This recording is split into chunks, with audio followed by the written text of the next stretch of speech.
Welcome back to the Toffee Blues, your source for all things Everton. My name's Connor Williams, and we're back with another end of season review. This time it is on Michael Keane, a polarising figure nonetheless in the Everton fan base. I've got him. We'll do a little bit of his stats. I'll give you my 50p's worth on him, and then we'll end with his rating. Got plenty of stats to go off here. We've got FOTMob, SofaScore, who scored, FB Ref. It just gives you a grander picture, and then I'll give you my input as the eyesight test, so it covers all bases. But yeah, so this season in the Premier League, Michael Keane has played 12 games, got 1 goal, 2 assists. Now, on face value, that looks very, very good.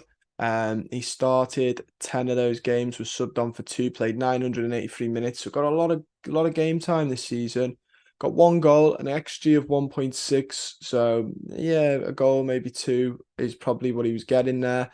2 assists, 3 chances created, 428 passes, 6 dribbles attempted, 4 of them successful. Tackles attempted 7, 4 of them won, 55 intercept clearances and 14 interceptions. I'm just now going to look at the game he got his goal in because my memory has mistaken me with that one. He obviously got an assist against Wolverhampton Wanderers for Yerry Mina, which was a big, big win. And his goal came, draw. And his goal came against Tottenham Hotspur in April to draw it 1-1, which very interesting. I completely forgot about that game because all in all, a 1-1 draw is a very, very good result against Spurs. And obviously we drew against Chelsea the game before. So now going on to his SofaScore stats. He's started 10, like I said.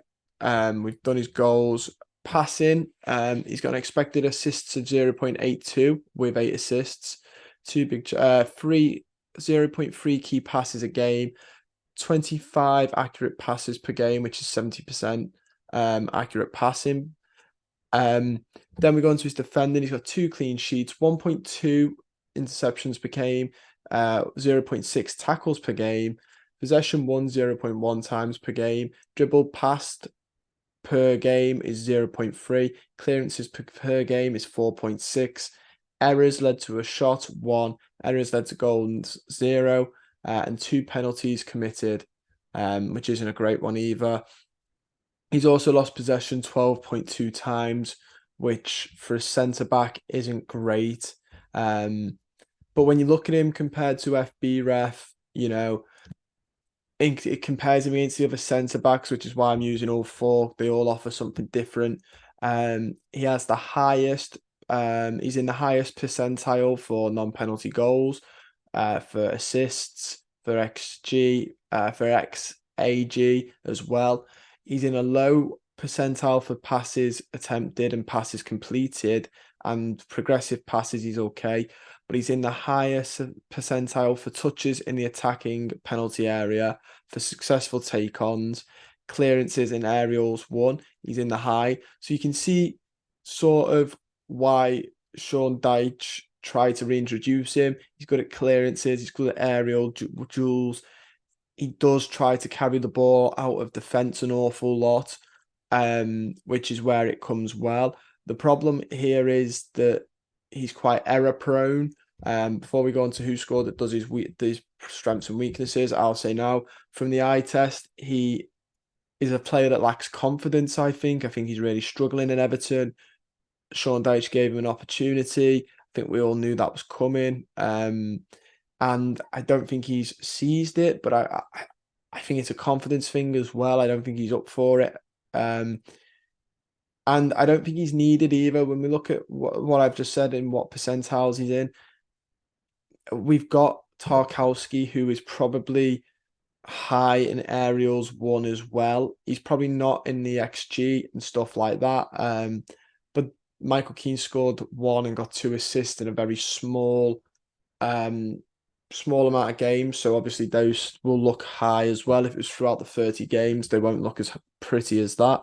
I think honestly, He's the type of player that's probably needs to move on from Everton, for the sake of his career, for the sake of for the sake of his Everton career, I think he needs to move on.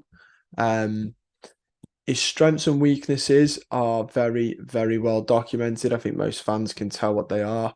His strength is his aerial duels, like the stats have just said, and ball interceptions.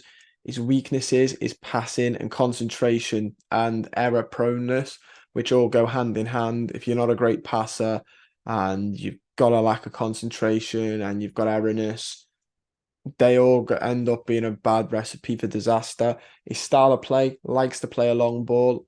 Sometimes they play off, sometimes they don't. Likes to play the ball off the ground, indirect set piece threat. So obviously he is a set piece threat, but so is Tarkowski. The long balls he likes to play. He's not the only centre back at the club. And if his passing's a weakness, I don't want him trying them. They're not going to go very well, in all honesty. But yeah, so a very, very interesting up and down season for Michael Keane. Obviously, I think before Sean Dyche came in, he'd played one game under Frank Lampard against Brentford, and that was enough to see him off for Frank Lampard. Sean Dyche has tried to reintroduce the 30-year-old. It's not worked. The club have decided to cut down on a couple of centre backs, and Yerry Mina going for free.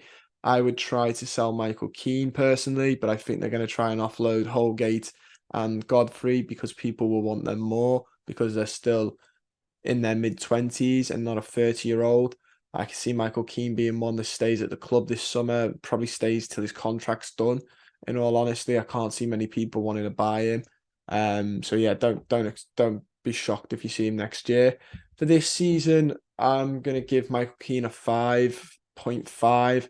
I'm gonna give him a 5.5. I was tempted to give him a 6 because he's got a goal and 2 assists, which bumps him up massively.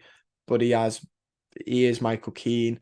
No, I'm going to give him a 6. I'm going to give him a 6. He's got a goal and 2 assists, one of them being that Wolves game. That's a vital point. I think that is worth giving him a 6 for. Obviously, there are issues to his game, which is why it's not much higher. Was going to give him a 5.5, but I'm fully landed on a 6.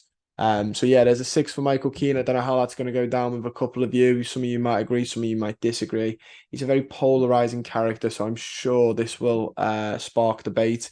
But don't forget to like the video, subscribe to the channel if you're not already, and comment down below your thoughts. I look forward to reading them. Even if you disagree, it's all good fun. See you guys very soon.